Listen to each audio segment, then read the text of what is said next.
ఈరోజు ఏంటంటే బీరకాయ పాలుతో కర్రీ ఎలా చేయాలో చూద్దాం. ఇప్పుడు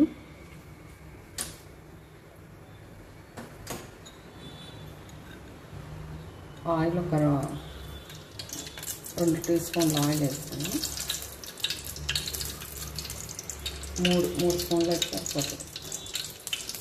ఎక్కువ ఆయిల్ పట్టదండి ఇది బీరకాయ కర్రీకి, కొంచెం తక్కువ పడుతుంది ఆయిల్.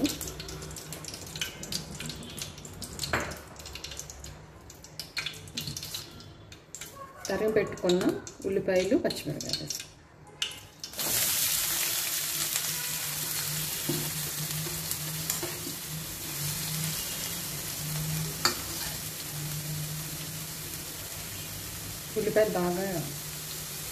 ఉల్లిపాయలు బాగా ఫ్రై అవ్వాలి.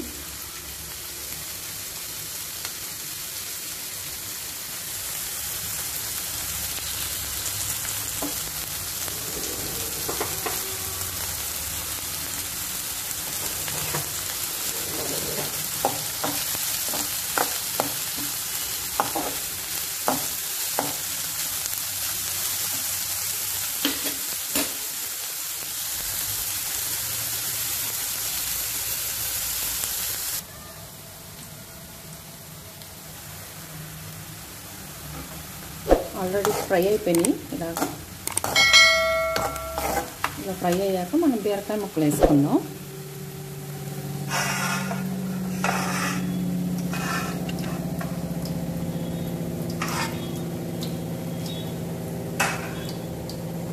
ఆల్రెడీ నేను తరిగి పెట్టుకున్న బీరకాయ ముక్కలు చక్కగా సన్నగా ఇలాగా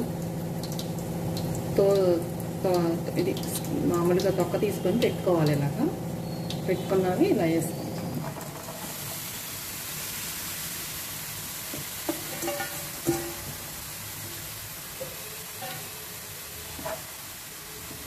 ఒకసారి కలవి పెట్టుకుందాం.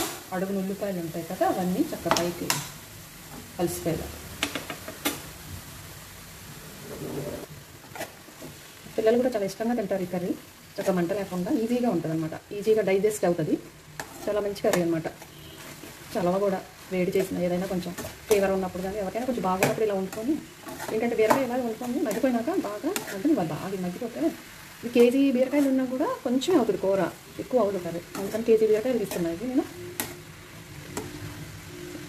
సింపుల్గా అయిపోతుంది. ఇలాగా మగ్గబెట్టుకోవాలి కర్రీ, కొంచెం సేపు మగ్గనివ్వాలి. మూత పెట్టేస్తే మగ్గిపోతుంది అనమాట. ఇలా కొంచెంసేపు మగ్గనివ్వాలి. ఇప్పుడు బీరకాయ కూర ఇలా మగ్గింది. దీంట్లో కొంచెం పసుపు వేసుకుందాం. ఇప్పుడు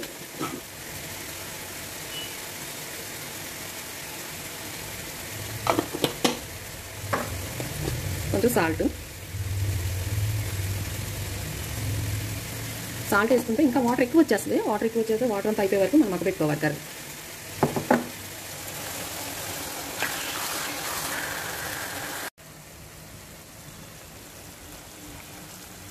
ఇలా మగ్గిపోయింది ఇప్పుడు కర్రీ. చక్కగా మెత్తగా అలా అయిపోయింది కదా, మగ్గిపోయింది. ఇప్పుడు మనం ఇందులో కారం వేసుకుందాం.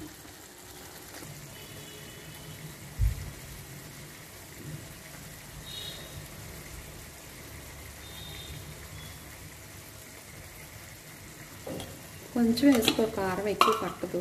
కొంచెం కారం కొద్దిగా వేసుకొని సరిపడా.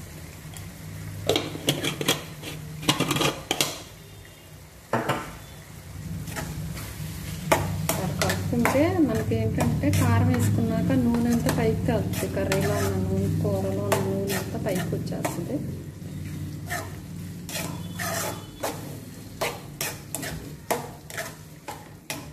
కొంచెంసేపు అలాగా మూత పెట్టేద్దాం వర్కింగ్.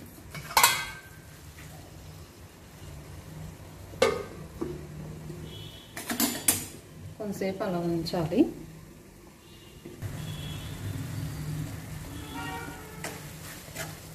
ఇప్పుడు కారం వేసాక ఇలా వచ్చింది కదా, ఇప్పుడు మనం ఈ గ్లాసులో పాలు పోస్తున్నాం. ఇందులో చాలా బాగుంటుంది పాలు పోస్తే. ఆ టేస్టే వేరు కర్రీకి, చాలా బాగుంటుంది. ఇప్పుడు పాలు పోసుకున్నాం కదా, ఇలా వచ్చింది కర్రీ.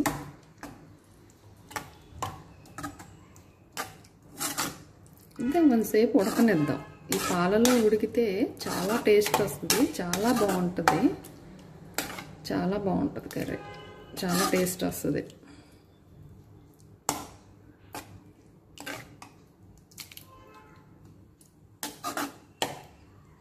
ఇలా మనం ఒక 5 నిమిషాలు ఉంచేద్దాం ఇలాగా కర్రీ.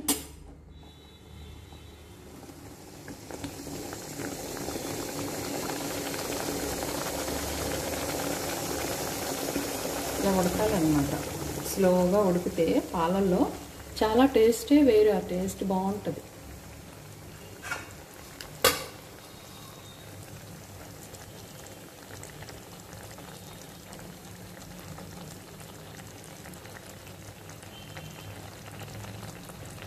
చిన్నపిల్లలకు కూడా బాగా డైజెస్ట్ అయిపోతుంది, చక్కగా తింటారు పిల్లలు వేసి పెడితే ఈ కూర. ఇప్పుడు మనం దీన్ని మూత పెట్టుకొని కాసేపు ఉంచుదాం, మంటనిద్దాం.